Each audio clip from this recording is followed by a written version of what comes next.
Hey Captains, this is Karandar.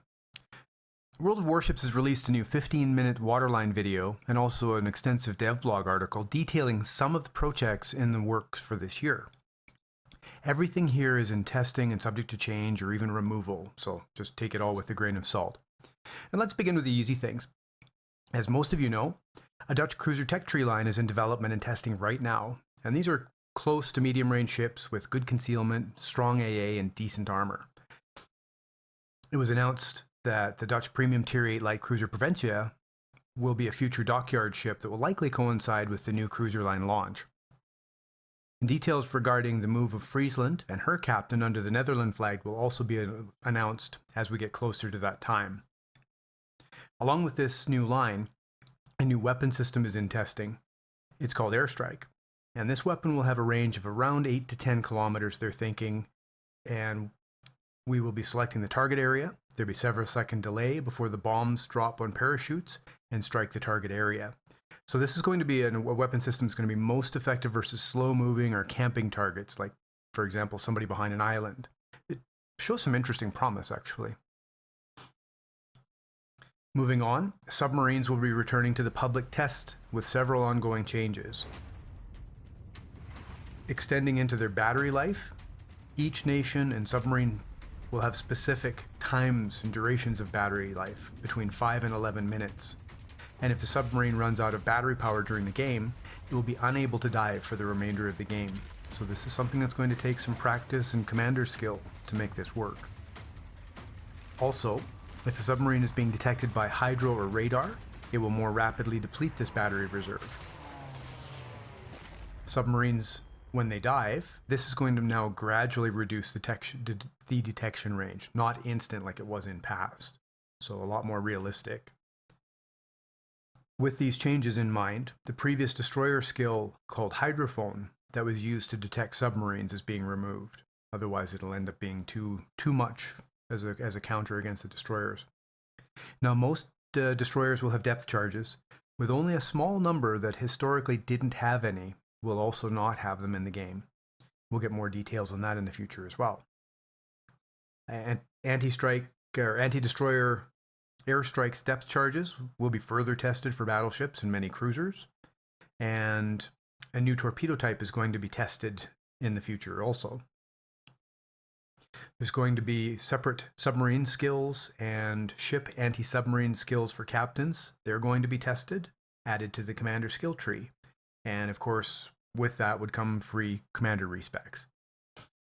Now, as to the process of what we're going to see this year, there's still plenty of time and tweaking involved with internal testing, and then there's going to be a special public test session in a future update for all of us to try.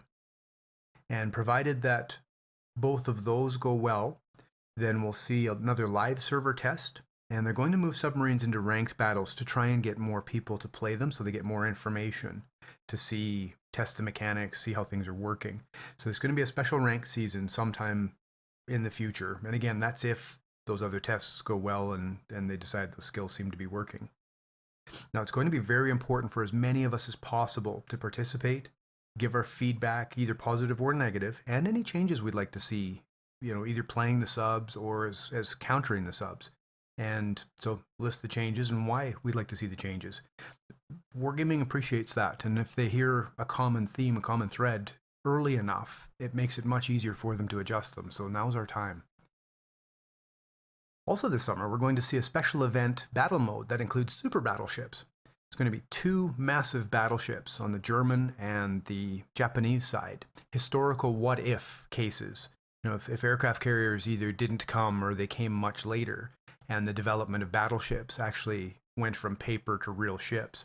So these would be, taking the GK further and the Yamato to a Super Yamato. It's interesting. This is going to be a limited time event like the Big Hunt or the Halloween events. And what we're going to have to do there is play Tier 9 and Tier 10 ships, and that's going to earn us a temporary currency called intelligence points. And when we have enough of these points, we can redeem them to be able to play one of these big battleships. So we play a few of the small ones, have some fun in the super ship. And so yeah, it should be fun. During this event, they're also going to be testing a new battle mechanic called adjustment fire.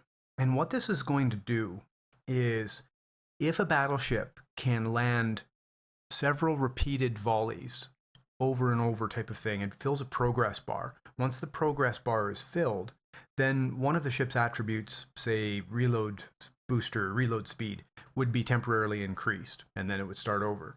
If a person has no target to shoot at or misses, then the bar gets reset. So it'll be interesting to see, and especially in a temporary mode like this. We've seen lots of tests like this for different mechanics. Also, we've received a little more news on commander skills. As previously announced, this fall, we're going to see more commander skill changes with tweaks to weak or overperforming skills, along with several changes or even replacements of underused skills. People just aren't interested in some. They'll replace them. So that's good to hear. More details are going to come as we get closer to the change time, and a free respec will be coming with these changes also. So expect that this fall. Coming up here sooner, anyone with the commander using the Deadeye skill is going to see that battleship skill for that captain zeroed out. So we'll have to respec the captains, and that's going to be done for free, of course. There's also some changes coming for aircraft carrier and surface ship interaction. So what we're going to see with rocket squadrons is as they're approaching the target and they start their attack run, you're going to see machine gun fire. It's not going to do any damage, at least not for now. And you'll see splashes around the water. And this is going to be an indicator for the aircraft carrier captain, but also for the target of there's an incoming and where the potential strike area is. So it's going to give fast ships more of an opportunity to position, move, and maybe have that chance to just dodge, right? The rocket planes will be receiving an increased attack time also. So this mechanic should help, again, for DD in particular, for their survival. Both of these mechanics are also going to be tested in a future public test.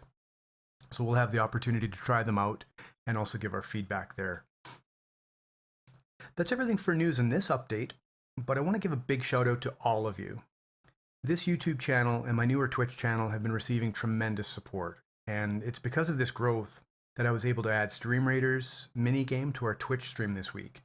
And this just adds a little more distraction and fun to playing World of Warships. And again, it's all thanks to you. You really help make my efforts rewarding and enjoyable, and I truly appreciate it. Thanks very much for watching. Remember to like and subscribe, and until the next, good hunting.